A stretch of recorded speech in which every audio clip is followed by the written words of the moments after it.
આવનાર સમયની અંદર ધારાસભ્ય તરીકે આપણો માણસ ચૂંટાય અને લોકસભાના સાંસદ તરીકે તમે મને જે જવાબદારી સોંપી છે એનું એટલું ચોક્કસ જવાબદારોની હાજરીમાં ખાતરી આપું છું કે આજ સુધી તમારી બેન દીકરીએ ક્યાંય તમને ડાઘ નથી લાગવા આલ્યો અને આવનાર સમયની અંદર મારા બનાસકાંઠાને કે મારા ઠાકોર સમાજને ક્યાંય ડાઘ ન લાગવા દઉં એની હું આપ સૌને ખાતરી આપું. સત્તા સાહેબ આવે ને જાય, પણ આજે આવડું માવડી મંડળ આવડો મોટો સમાજ એ મારી ઇજ્જત કરતો હોય, મારું સન્માન કરતો હોય,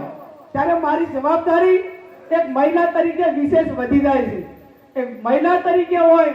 કે જે કઈ એક આગેવાન તરીકેની મારી ભૂમિકા હોય એ ભૂમિકામાં 28 વર્ષમાં તમને ક્યાંય નીચું જોયે એવું કામ મેં નથી કર્યું અને આવનાર સમયની અંદર તમારા બધાના આશીર્વાદથી શક્તિથી તમારે એક ઊંચો કોલર કરીને તમે બધાય ફરો. મેં ધારાસભ્યમાં રાજીનામું આલવા ગઈને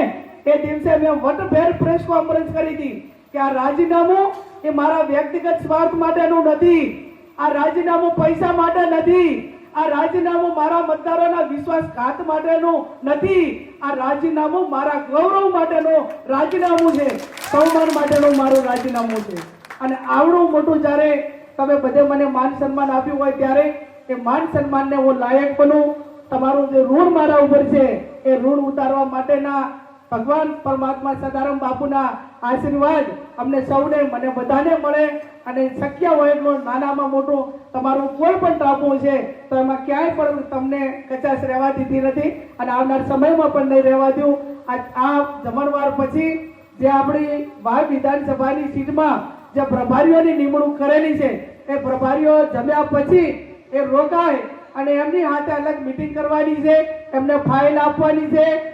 જે પ્રભારી છે એને ગામોની અંદર જવાનું છે, ત્યાં કોંગ્રેસના આગેવાનોને મળવાનું છે, એજન્ટો કયા રાખવાના છે, 12 મતદારો રહેતો એની યાદી બનાવવાની છે અને ક્યાંક સમાજના એકાબીજા સમાજ માટે ક્યાંક નાના મોટું સમાધાન કરવાનું હોય તો એ સમાધાન માટે આપણે કોને મધ્યસ્થી બનાવવા એ કરવાનું છે. બુથ ઉપર વોટ્સએપ ને ફેસબુક ના એકાઉન્ટ માટે દરેક ગામમાં જે આપણે ગ્રુપ બનાવવાના છે, વોટ્સએપ ગ્રુપ એ કોણ બનાવશે એના માટે પણ એની અંદર ફરમા બધા કરેલા છે.